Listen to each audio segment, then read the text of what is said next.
இந்த அரங்கத்தின் இறுதி பேச்சாளராக 6வது ஜுமராவை சார்ந்த ஃபயாஸ் கான் அத்தாயி அவர்கள் அண்டை வீட்டார்கள் என்கிற தலைப்பின் கீழ் பேசுவார்கள்.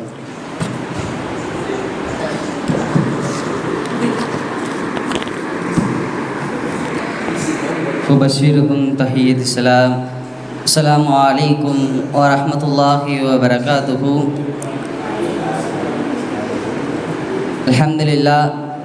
அல்ஹம்துலில்லாஹி ரப்பில் ஆலமீன் வல் ஆகிபத்து லில் முத்தகீன். அஸ்ஸலாத்து வஸ்ஸலாமு அலா அஷ்ரஃபில் அன்பியாஇல் முர்ஸலீன் வ ஆலிஹி வ அஸ்ஹாபிஹி வ அஹ்லி பைத்திஹி அஜ்மாயின். அம்மா பாத் ஃபகத் கால அல்லாஹு தஆலா ஃபி குர்ஆனில் கரீம் في فرقان المجيد بعد أعوذ بالله من الشيطان الرجيم بفضل بسم الله الرحمن الرحيم وجار ذي القربى وجار الجنود صدق الله العلي العليم. وقال نبينا محمد رسول الله صلى الله عليه وسلم من كان يؤمن بالله وباليوم الآخر فليحسن إلى الجار صدق نبي الكريم. புகழும் புகழ்ச்சியும் புகழுக்கே உரித்தான அல்லாஹ் ஒருவனுக்கே உரித்தாகட்டுமாக. அவனுடைய சாந்தியும் சமாதானமும் மக்கத்து ராஜா மதீனத்து ரோஜா கண்மணி நாயம் ரசூலே கரீம் ஸல்லல்லாஹு அலைஹி வஸல்லம் அன்னவர்கள் மீதும் அன்னவர்களை சற்றும் தவறாமல் பின்பற்றி வாழ்ந்து மறைந்த உத்தம சத்திய சஹாபாக்கள், தாபீன்கள், தபா தாபீன்கள், நாதாக்கள், சுஹதாக்கள், வலிமார்கள், முக்கியமாக இந்த மஜ்லிஸில் அமர்ந்து கொண்டிருக்கும் நம்மவர்களின் மீதும் நம்மை ஈன்றெடுத்தவர்கள் மீதும் அல்லாஹுடைய சாந்தியும் சமாதானமும் என்றென்றும் குன்றாமல் என்று நிலவட்டுமாக. ஆமீன். அல்ஹம்துலில்லாஹ். அல்லாஹு தஆலா நம்மளையெல்லாம் இந்த உலகத்தில் படைத்தான். அவனே நம்மளையெல்லாம் பரிபாலிக்கக்கூடியவனாகவும் இருக்கின்றான். அல்ஹம்துலில்லாஹ். நம்மளெல்லாம் நன்மைகளை செய்து வந்து கொண்டிருக்கின்றோம். அப்படிப்பட்ட நேரத்தில் இந்த விஷயமும் நம்மளுக்கு பாவத்தை நம்மளுக்கு தருமா அப்படின்னு பார்த்தோம் என்று சொன்னால், இந்த சிறிய விஷயமும், அதாவது அண்டை வீட்டாரிடம் எப்படி பழகுவது, அந்த விஷயத்திலும் நாம் கருத்தும் கவனிப்பாக இருக்க வேண்டும். அல்லாஹு தஆலா தொழுகையை பற்றி சொல்கிறான், ஜகாத்தை பற்றி சொல்கிறான், சதகாவை பற்றி சொல்கிறான், அவனுடைய தூதரும் சொல்கிறாங்க. அப்போ இதையும் சொல்லுவாங்களா? அல்லாஹ் ரசூலும் இப்படி இதையும் சொல்லுவாங்களான்னு நம்ம நினச்சோம் அப்படின்னு சொன்னால், இதையும் அல்லாஹும் அவருடைய தூதரும் அல்லாஹு தஆலா குர்ஆனில் அண்டை வீட்டாரை பற்றி பேசியிருக்கின்றான். ரசூல் ஸல்லல்லாஹு அலைஹி வஸல்லம் அவர்களும் ஹதீஸில் அண்டை வீட்டாரிடம் எப்படி இருக்க வேண்டும் என்பதை சொல்லி காட்டிக் கொண்டிருக்கிறார்கள். அண்டை வீட்டார்கள் என்று சொன்னால் யார் அந்த அண்டை வீட்டார்கள்?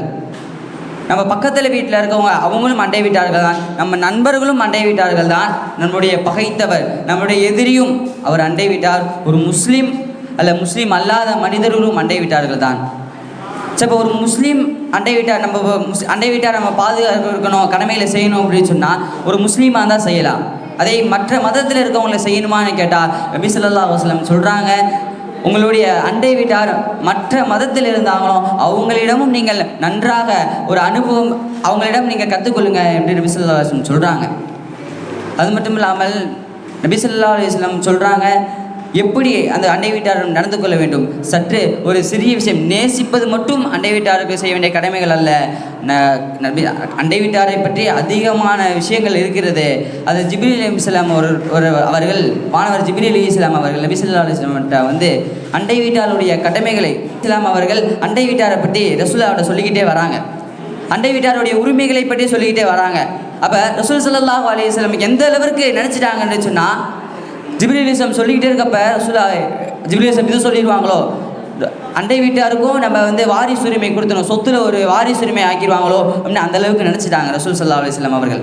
அது மட்டும் அதோட நிப்பாட்டில் ஜிப்ரீல் அலைஹிஸ்ஸலாம் அவர்கள் அண்டை வீட்டாருடைய உரிமைகளை பற்றி சொல்லிக்கிட்டே இருக்கிறப்ப ரசூல் ஸல்லல்லாஹு அலைஹி வஸல்லம் எந்த அளவுக்கு நினைத்து விட்டார்கள் என்று சொன்னால், அண்டை வீட்டாருக்கு சொத்துல ஒரு பங்கை கொடுத்துட்டு சொல்லிடுவாங்களோ ஜிப்ரீல் அலைஹிஸ்ஸலாம் அவர்கள். இன்னும் அந்த அளவிற்கு அண்டை வீட்டாரை உயர்த்தியும் அவருடைய உரிமைகளை பற்றி ஜிப்ரீல் அலைஹிஸ்ஸலாம் அவர்கள் பேசிக் கொண்டிருக்கிறார்கள்.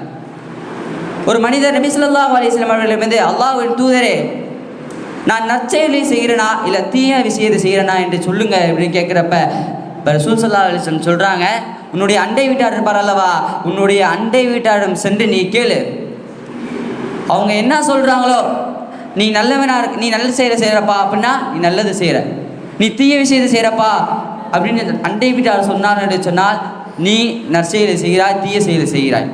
அப்போ அண்டை வீட்டாரை ரசூல் ஸல்லல்லாஹு அலைஹி வஸல்லம் எவ்வளவு முக்கியப்படுத்தியிருக்காங்க என்று நம்ம சற்று சிந்தித்து பார்க்க வேண்டும்.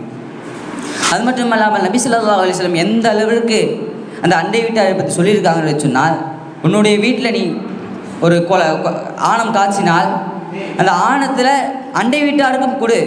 அந்த குழம்பு கம்மியாக இருந்துச்சு அப்படின்னா அதில் தண்ணீரை அதிகப்படுத்தி தண்ணீரை ஊற்றி அண்டை வீட்டாருக்கு கொடு என்று நபி ஸல்லல்லாஹு அலைஹி வஸல்லம் சொல்கிறாங்க. அப்போ அண்டை வீட்டாருக்கு எந்த அளவு அந்தஸ்து, அவருடைய அந்தஸ்து, அண்டை வீட்டாரை எந்த அளவு நாம் பேணி பாதுகாப்பணும் அப்படின்னு சொல்லி சிந்தித்து பார்க்க வேண்டும். அது மட்டும் இல்லாமல் ஒரு 9 விஷயத்தை சொல்லி என்னுடைய முடித்துக் கொள்கின்றேன். இந்த 9 விஷயத்தை நபி ஸல்லல்லாஹு அலைஹி வஸல்லம் சொல்கிறாங்க இந்த அண்டை வீட்டாருக்கு செய்யக்கூடிய விஷயங்கள். அதில் முதலாவது, அவங்க உதவி கேட்டாங்கன்னா, அவங்க உங்களிடம் உதவி கேட்டாங்க, நீங்கள் அதை செஞ்சுருங்க அப்படின்னு ரசூலுல்லாஹ் சொல்கிறாங்க. இரண்டாவது, உங்கள்கிட்ட அவங்க கடன் கேட்டாங்கன்னா, நீங்கள் உங்கள்கிட்ட அவங்க கடன் கேட்டாங்களா நீங்கள் கொடுங்க அப்படின்னு ரசூலுல்லாஹ் சொல்கிறாங்க. மூணாவது, அவங்க கஷ்டமான வேலையில் இருக்காங்க, அவங்க துன்பத்தில் கஷ்டமான நிலையில் இருக்காங்க அப்படின்னா அவங்களுக்கு போய் சப்போர்ட் பண்ணுங்கள், அவங்க பக்கத்தில் நின்று அவங்களுக்கு ஆறுதல் சொல்லுங்கள் என்று நபி ஸல்லல்லாஹு அலைஹி வஸல்லம் சொல்கிறாங்க. நாலாவதாக சொல்கிறாங்க, அவங்க நோய்வாய்ப்பட்டால், அவருக்கு உடல்நிலை எதுவும் குறைவாக இருந்தால் அவர்களை போய் நீங்கள் விசாரித்து அவங்கள நலத்துக்கு கொண்டு வாங்க என்று நபி ஸல்லல்லாஹு அலைஹி வஸல்லம் சொல்கிறாங்க. அதுக்கப்புறம் அவங்களுடைய வீட்டில் அண்டைக்காரர் வீட்டில் ஏதாவது மரணம் வாய்ப்பட்டால் அந்த மரணத்தில் போய் நீங்கள் கடைசி வரை அவள் ஜனாசாவை அடக்கும் வரை அவளுடன் நீங்கள் இருங்கள் என்று நபி ஸல்லல்லாஹு அலைஹி வஸல்லம் சொல்கிறாங்க. அதுக்கப்புறம் நல்ல ஒரு விஷயம், அவங்களுக்கு நல்லது நடந்துச்சுன்னா உங்கள் வீட்டிலிருந்து அண்டை வீட்டாருக்கு சென்று அவர்களுக்கு வாழ்த்துக்கள் சொல்லுங்கள் என்று நபி ஸல்லல்லாஹு அலைஹி வஸல்லம் சொல்கிறாங்க. அதுக்கப்புறம் அவங்களுடைய விஷயத்தில் தீமைகள் எது நடந்துச்சுன்னா, அவங்களுடைய வாழ்க்கையிலேயோ அவங்க வீட்டிலேயோ தீமைகள் நடந்ததுன்னு சொன்னால் அவர்களுக்கு போய் நீங்கள் ஆறுதல் படுத்துங்கள் என்று நபி ஸல்லல்லாஹு அலைஹி வஸல்லம் சொல்கிறாங்க. இந்த ஒரு விஷயத்தை பாருங்கள், நபி ஸல்லல்லாஹு அலைஹி வஸல்லம் அவர்கள் எந்த அளவிற்கு அந்த அண்டை வீட்டாரை பற்றி சொல்லியிருப்பாங்க அப்படின்னா, நீங்கள் ஒரு வீடு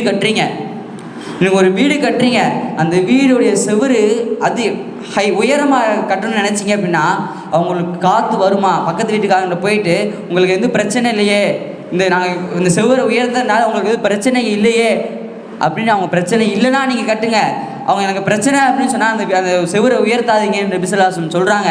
அது மட்டும் கடைசியாக என்ன சொல்கிறாங்கன்னு சொன்னால், அவர்களுக்கு தொல்லை, அவர்களுடைய எந்த ஒரு கஷ்டமும் அவங்க மனதை துன்புறுத்தும் விதமாகவோ எந்த ஒரு தொல்லையும் இல்லாமல் இருங்கள் என்று நபி ஸல்லல்லாஹு அலைஹி வஸல்லம் அவர்கள் சொல்கிறாங்க. இக்காலகட்டத்தில் நம்ம பார்க்கின்றோம், அண்டை வீட்டாரிடம் எப்படி நாம் நடந்து கொள்கின்றோம் என்று பார்க்கின்றோம். அதற்காக நபி ஸல்லல்லாஹு அலைஹி வஸல்லம் அவர்கள் கூறுவதற்காக நம்ம அண்டை வீட்டாரிடம் உரிமைகளையும் பார்க்க வேண்டும் என்று அந்த ஒரு காரணத்திற்காக ஒரு அந்நிய பெண்ணிடம், அண்டை வீட்டார் பெண்ணிடம் போய் இந்த உரிமைகளை பகிரக்கூடாது. ஒரு அந்நிய ஆணிடம், பக்கத்து வீட்டார் ஒரு ஆணாக இருக்கோம்னா அண்டை வீட்டாருடைய ஆணிடம் நம்ம உறவை ஏற்படுத்தி கொள்ள வேண்டும், அவருடைய நட்புடன் இருக்க வேண்டும். ஒரு பெண் அந்த அண்டை வீட்டார் பெண்ணிடம் பேசிக்கொள்ள வேண்டும். இதற்காக நபி ஸல்லல்லாஹு அலைஹி வஸல்லம் சொல்லிட்டாங்க, அவர் அண்டை வீட்டாரிடம் நம்ம போய் உறவை கொண்டாடிக்கலாம் அப்படின்னு நம்ம நினைச்சிடக்கூடாது. ஒரு ஆண் பேசிக்கொள்ளலாம், பெண்ணிடம் பேசிக்கொள்ள வேண்டும். ஆக வரக்கூடிய காலகட்டத்தில் நம்ம அண்டை வீட்டாரிடம் பேணி அவர்களுடைய நல்ல உபதேசங்களை பெற்று அவரிடம் நல்ல பேர் வாங்கக்கூடிய பாக்கியத்தை வல்லாஹ் ரஹ்மான் உங்களுக்கும் எனக்கும் தந்த அருள் புரிவானாக என்று கூறி என் உரைக்கு திருடுகிறேன். வாஹிரு தவானா அல்ஹம்துலில்லாஹி ரப்பில் ஆலமீன். அஸ்ஸலாமு அலைக்கும் வரஹ்மத்துல்லாஹி வபரகாத்துஹு.